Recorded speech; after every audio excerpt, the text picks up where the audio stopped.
Активист Бакай Кашкарбаев 29 октябрда кармалганы тууралуу Азаттык радиосуна анын жакындары билдирди. Маалыматты Бишкек шаардык ички иштер башкармалыгынын басма сөз кызматы тастыктады.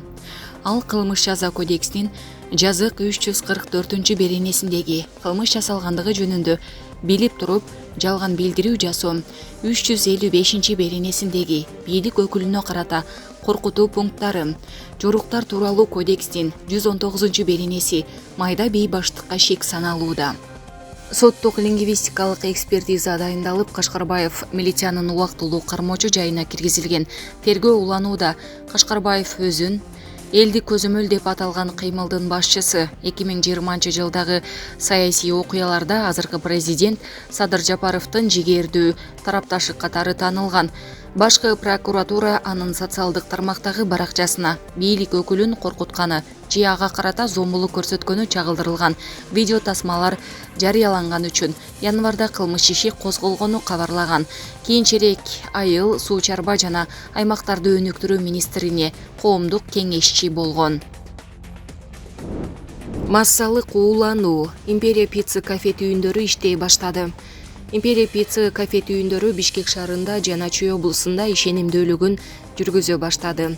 Бул тууралуу кафе билдирип, соц тармактарда кайрадан буйрутма алып баштаганын жарыялады. Маалым болгондой, кафе бүгүнкү күндө балык тамактарын берүүнү токтоткон. Азыркы учурда санитардык эпидемиологиялык көзөмөл борбору массалык уулануу кайсыл тамактан келип чыкканын изилдөөдө.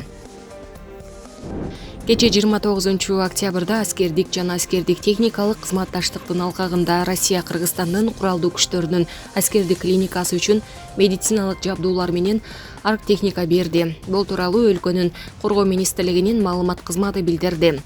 Колдоо Россиянын коргоо министри Сергей Шойгунун чечими менен ишке ашууда.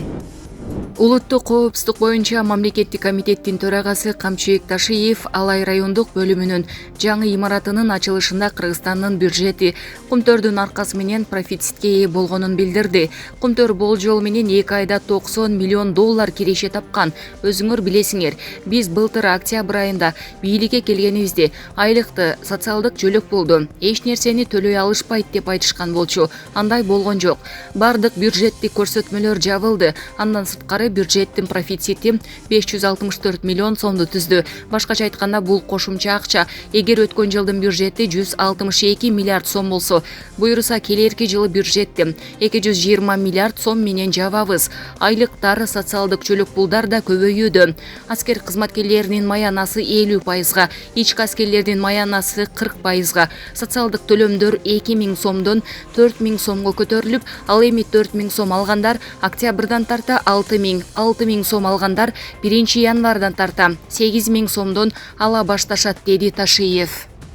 Ошондой эле ал бул акчалардын баары кайдан келип жатканын айтты. Анын айтымында акыркы 2 айда кумтөр өлкөнүн кирешесине 90 миллион сом алып келген. Мунун баары кайдан келип жатат деген суроо туулушу мүмкүн. Түшүндүрө кетейин. 21 жылдын ичинде кумтөрдөн 84 миллион доллар пайда алыптырбыз. Ал эми биз 2 айда эле июнь-июль айларында 90 миллион доллар киреше таптык. Буга чейин Кыргызстандын байлыгы талаптон олуп, уурдалып жүргөн. Биз алардын коррупциялык схемаларынын бетин аштык. Кумтөр айына 1,5-2 тонна алтын алып турса, ошону ар айда учак менен экспорттоп турушкан. Бүгүнкү күндө 1 граммда алтын өлкөдөн чыгарылбай жатат. Ушундан улам биздин Кыргызстанда акча пайда болуп, буюрса байып калды, деп кошумчалады УКМКнын башчысы.